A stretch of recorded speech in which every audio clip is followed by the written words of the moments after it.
السلام عليكم ورحمة الله. الحمد لله رب العالمين. الصلاة والسلام على سيدنا Muhammad وعلى آله وصحبه أجمعين. All praise is due to Allah. May Allah's peace and blessings be upon His final messenger Muhammad sallallahu alayhi wa sallam. قال الإمام البخاري باب بر الأب. عن أبي هريرة رضي الله عنه قال: قيل يا رسول الله من أبر؟ قال أمك. قال ثم؟ قال أمك. قال ثم من؟ قال أمك. قال ثم من؟ قال أباك. وعن أبي هريرة رضي الله عنه قال: أتى رجل النبي صلى الله عليه وسلم فقال: ما تأمرني؟ قال: بر أمك. ثم عاد فقال نفس السؤال، أجاب: بر أمك. ثم عاد فقال، أجابه: بر أمك. ثم عاد الرابعة فقال: بر أمك. ثم عاد الخامسة فقال: بر أباك. Babu Birr al-Ab, chapter on dutifulness towards one's father. Imam Bukhari here mentioned in this chapter two hadith, which is the same hadith narrated by Abi Hurairah. When a man in the first one, he said, who should I be? That someone came to the Messenger Muhammad and asked him, who should I be dutiful towards? And the Messenger Muhammad said, your mother. And then he repeated the question, who should I be dutiful towards? He said, your mother again. And then the third time, he said, your mother. And then at the fourth time, he said, your father. And when we look at this, this is the chapter on dutifulness to one's father. And Imam Bukhari it's as if he's pointing to the fact that in this hadith, people usually use this hadith to show the rights, of the mother, but it's as if the Imam Bukhari is saying, and don't forget that the hadith also mentions the father.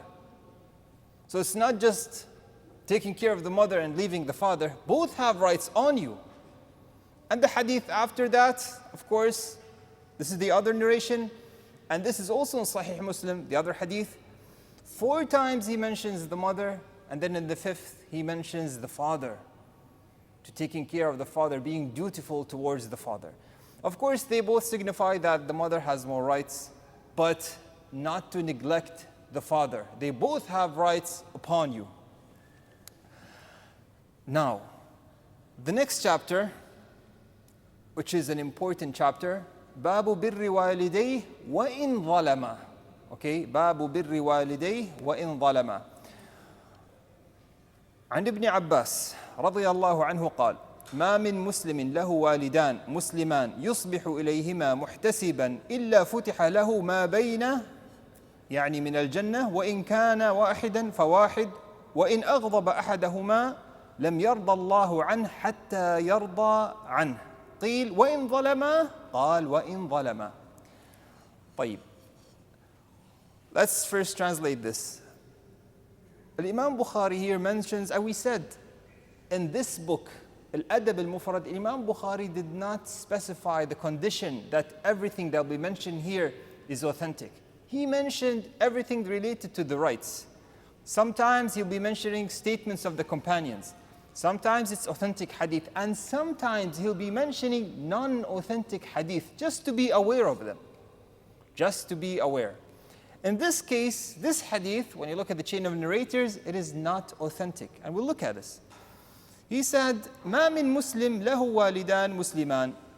So any Muslim who has Muslim parents and is dutiful to both of them, seeking Allah's pleasure, so for the sake of Allah, he said Allah will open 2 gates of Jannah for him. So if you have 2 parents, seek your pleasure, Allah Azza wa Jalla will open 2 gates of paradise for that person. Whoever has 1 parent, then 1 gate will be open. So far, there doesn't seem to be a problem. But look at the continuation. And then he said, if he makes one of them angry, then Allah will not be pleased with him until that parent is pleased with him. And then Ibn Abbas was asked, even if they treat him unjustly? Then he says, even if they treat him unjustly. Remember, we mentioned in the previous lecture, there's عن عبد الله بن عمر رضي الله عنه قال: رضا الرب في رضا الوالد وسخط الرب في سخط الوالد. Yeah? We said the pleasure of the Lord lies in the pleasure of the parent, and the anger of the Lord lies in the anger of the parent. Here we understand there is something very important. We said this here, this narration is not authentic. But why is that? Because you are dutiful towards your parent and you respect your parent and you try to obey your parent as much as possible unless they command you to disobey Allah subhanahu wa ta'ala. In this case, of course, they have no right to be obeyed in that single command where they commanded you to disobey. But at the same time, respect should be there. At the same time, their status is still there. At the same time, you give them your good companionship. Very important.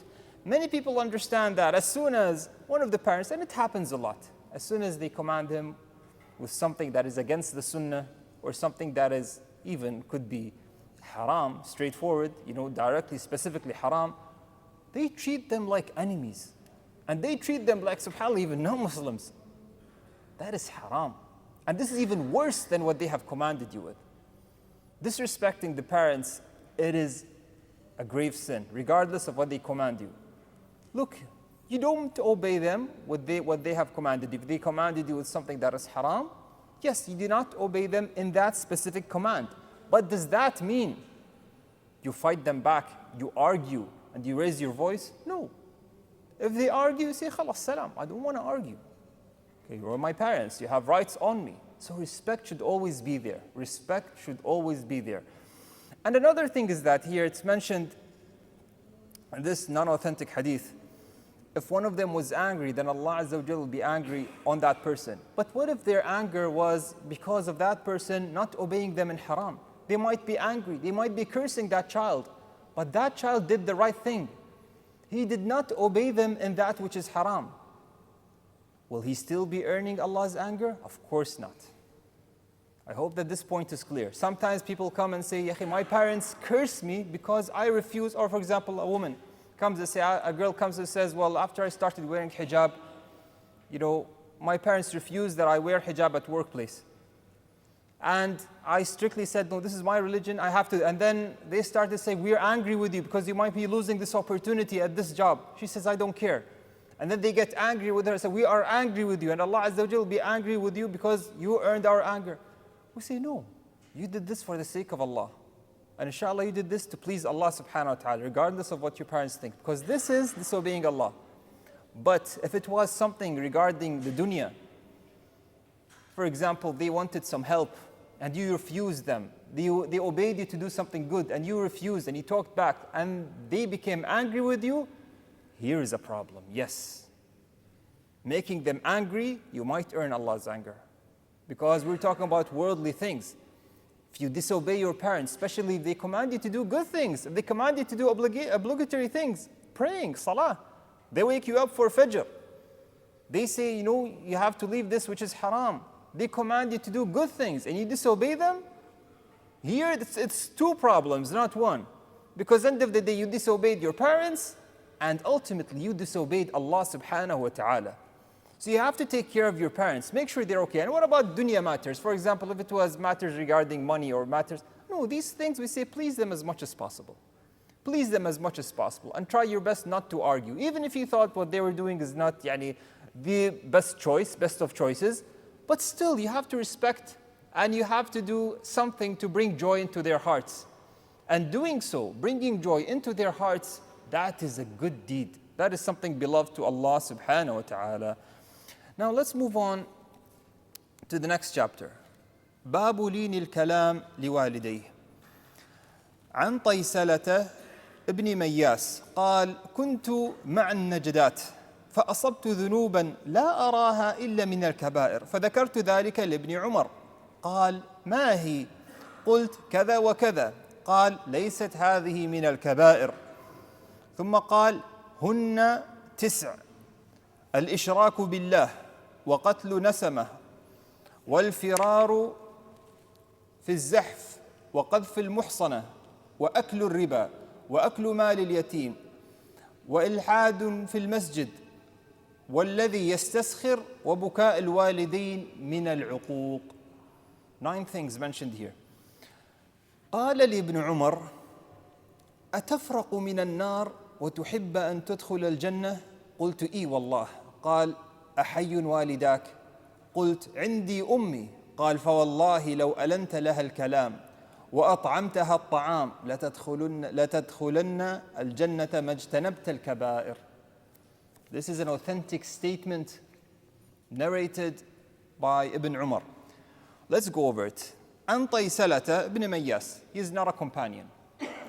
Not a companion. He said, كنت مع النجدات.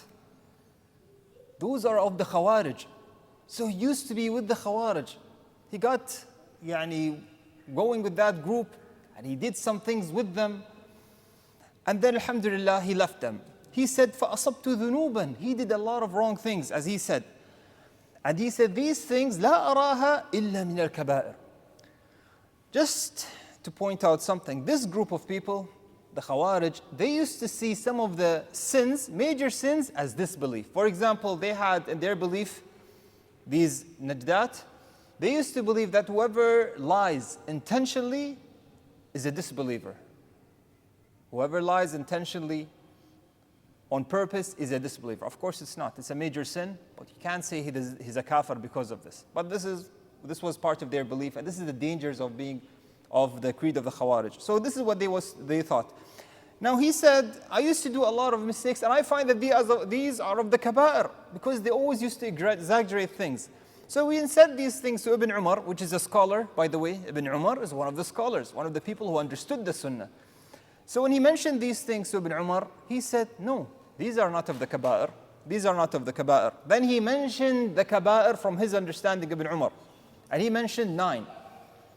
Now the first thing that comes to mind, are the kaba'ir 9? Of course they're not. They're closer, as they said, to hundreds.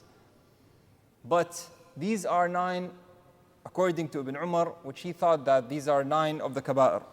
The first one is al-ishraku billah. Hands down, the biggest and most gravest of sins, associating partners with Allah. This is disbelief. Associating partners with Allah, worshipping anyone or anything with Allah subhanahu wa ta'ala. This is the most dangerous thing. Why? It negates your shahada, declaration of faith, when you say La ilaha illallah. When you declare there is no God, nothing is worthy of worship but Allah. Worship should be straightforward for Allah alone. So this is the first one, associating partners with Allah. Okay, then he said, وَقَتْلُ النَّسَمَةِ. Killing of an innocent. Okay, this is of course one of the major sins. Killing a person unjustly. This is one of the major sins. And then he said, وَالْفِرَارُ مِنَ الزَّحْفِ. So, if you're in a Muslim army, at the time of battle, fleeing away from the army at the time that they need you in, this is considered one of the major sins. That's why the Messenger Muhammad ﷺ, he said, لا تتمنوا لقاء العدو. Some people say, well, you know what, I wish that I can go to jihad. The Messenger Muhammad ﷺ, don't wish to meet the enemy, because you don't know if you're going to be straight, are you going to be patient at that time, or will you flee? Will fear enter your heart and then flee? Because if you do that at the time of battle, real battle, we're talking about valid jihad, not this rubbish that's happening, people just going out in groups and killing people. That is not jihad. We're talking about the valid jihad under the ruler of the Muslims, fighting the enemy clearly, clear jihad. This is what we're talking about. If a person flees the time of battle, this is considered one of the major sins. This is what Ibn Umar was pointing.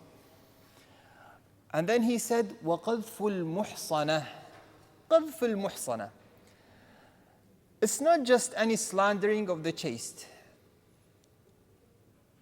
It's, for example, if you see a woman, and then she slandered a woman in the streets, and then people one person goes and says,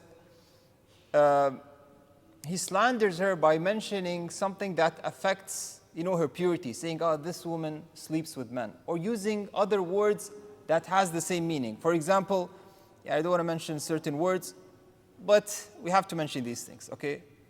Saying that a certain woman is a whore, for example, that is considered one of the major sins.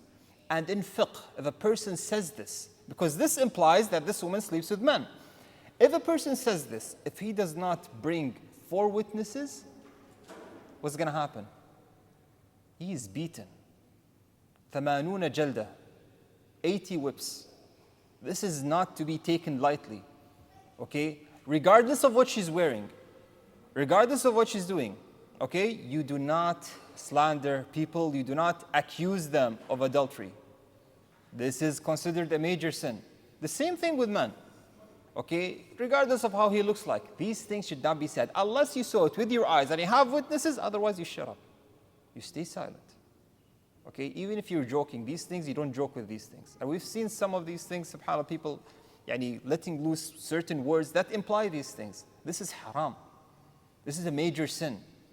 And there are penalties for this. And then he said, وَأَكْلُ الرِّبَى, usury, أَكْلُ الرِّبَى. It's not just the banks or the people who are giving these interest loans. It's the person who's also taking. And many people, they say, hey, I was obligated. I was in dire need. And then when you ask him, it's like buying another car. Or it's just like, you know what, I wanted to buy some furniture. What is this? This is the extreme necessity you're talking about? People, riba is considered one of the major sins. It's not something easy. It will have an effect on you in this dunya before the akhirah. Especially riba. And I know many stories, subhanAllah, there are so many of people coming and complaining to me. For example, one of them used to say, I have a perfect family. This is what he said, I have a perfect family. MashaAllah, my children, they are model children. Until the day that I took a loan from a bank. He said it was something like 40,000 or something. He said, from then, my house was like a jungle, as he said. My children changed completely. They used to abuse us. They used to do things we never even thought that these people are capable of. And he was crying while telling me. He said, this is the result of, he said, fighting, opposing Allah and His Messenger. As the verse, فَأَذَنُوا بِحَرْبٍ مِّنَ اللَّهِ وَرَسُولِهِ. This is no joke. And riba has been, subhanAllah, spread. And don't say that, the Islamic transactions with Islamic banks is the same as transactions with non-Islamic bank, normal business banks. They're not the same. وَأَحَلَّ اللَّهُ الْبَيْعَ وَحَرَّمَ الرِّبَى. Just because you see it the same, it's not the same in reality. And don't go to people who are encouraged to go with business with Islamic banks to do Islamic transactions. Like, no, don't waste your time. It's the same. No, it's not the same. It's not the same. Who are you? Are you a scholar that you have said they're the same? They're not the same. They're different. Okay, actually, this is what the disbelievers used to say. That al-bay' wa riba are one. But Allah subhanahu wa ta'ala said no. وَأَحَلَّ اللَّهُ الْبَيْعَ وَحَرَّمَ الرِّبَى. So stay away from riba. Stay away from usury as much as possible. For your own sake, for your family's sake, and to protect yourself in the akhirah. And then he said, وَأَكْلُ مَالِ الْيَتِيمِ. Okay, eating the wealth or taking of the wealth of an orphan. And we keep on mentioning the orphans. Who are the orphans? Who is an orphan? Does anyone know the definition of an orphan? See, he said parents. Huh? Okay, it's just the father. Both? Okay, make up your mind. Is it both? Is it the father only, or is... Okay, I'll give you a clue. It's one of them. It's both? You think? Okay, we have people who think now. Okay, the answer... No, it's look, in fiqh, in all the texts of the Quran and Sunnah, if you look at them, these rulings are regarding a person who has not reached puberty and who lost his father. Okay, who lost his father, number one. Condition two, has not reached puberty. This is called a yatim. All the rulings, the text of Quran and Sunnah are regarding this person. Like wiping on his head. You don't go to a man who's 25, you wipe on his head, he's not an orphan. I used to say, I don't know, it was my father, it's like, we want to wipe your head. He's an old man, 50 years old, he's not an orphan. Yeah, an orphan is a person who has not reached puberty and he lost his father. This is an orphan, okay? Okay, وَالْإِلْحَادُ فِي الْمَسْجِدِ. He was referring, Wallahu alam, that Ibn Umar was referring to the verse, وَمَنْ يُرِدْ فِيهِ بِإِلْحَادٍ بِظُلْمٍ, meaning المسجد الحرام in Mecca, نُذِقْهُ مِنْ عَذَابٍ أَلِيمٍ. What's interesting is that you know that we have sacred places and we have sacred months. Who can tell me what are the sacred months? How many are they? Okay, alhamdulillah. What are they? The sacred months. I'll give you a clue. Ramadan is not one of them.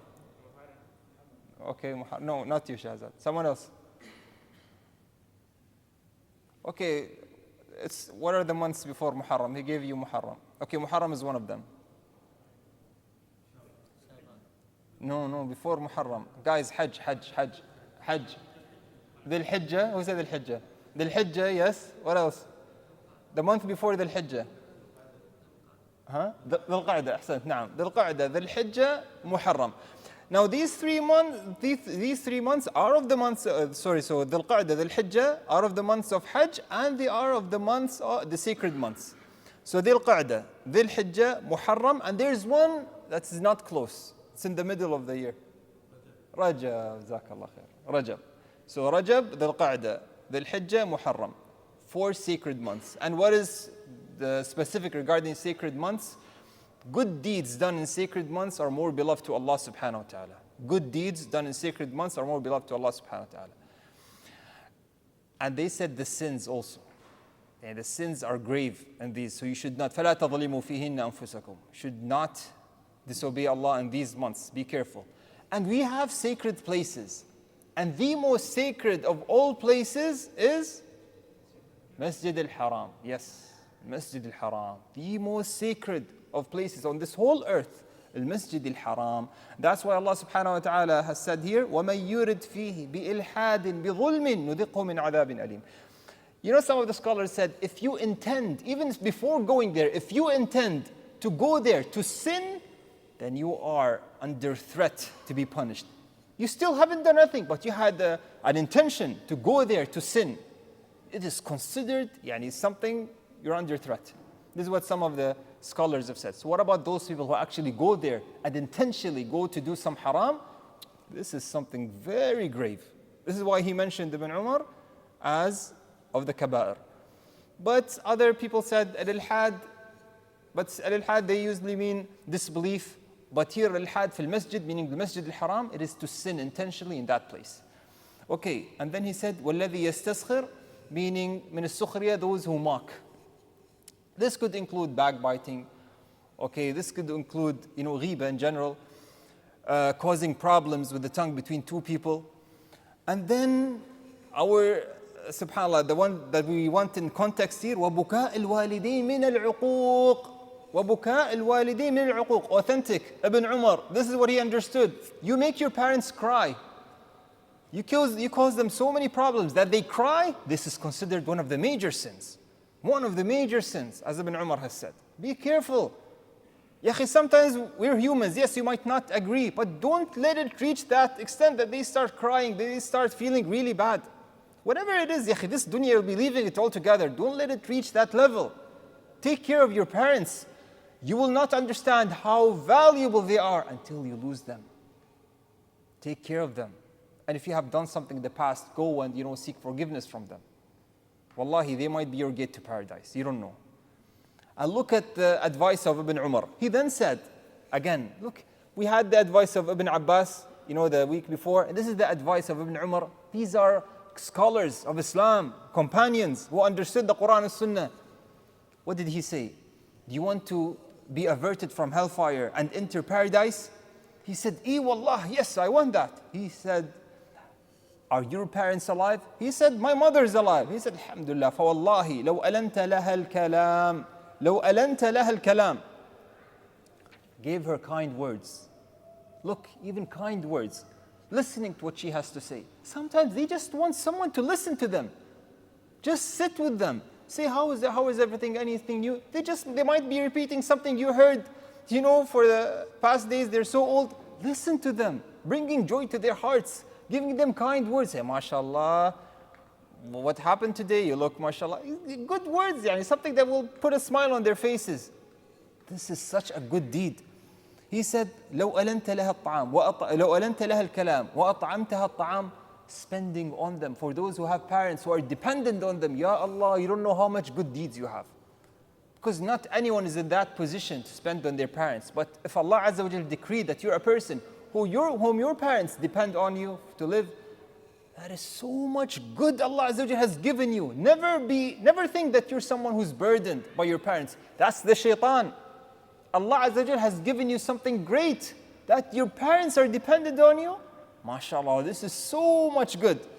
He said, you give her kind words. Okay? لو ألنت لها الكلام وأطعمتها الطعام لتدخلن الجنة ما اجتنبت الكبائر. You will be entering paradise, given that you stay away from the major sins. Okay? So of course we take care of our parents, but at the same time, we're careful, we stay away from the major sins. With this, inshallah, we'll end. I will continue, inshallah, next week. Next week. Yeah, there's an event in Abu Dhabi. They changed the date. So next week I'll be there in Abu Dhabi. And the week after, inshallah, we will continue. هذا والله أعلم وصلى الله على نبينا محمد وعلى آله وصحبه وسلم. جزاكم الله خيرا.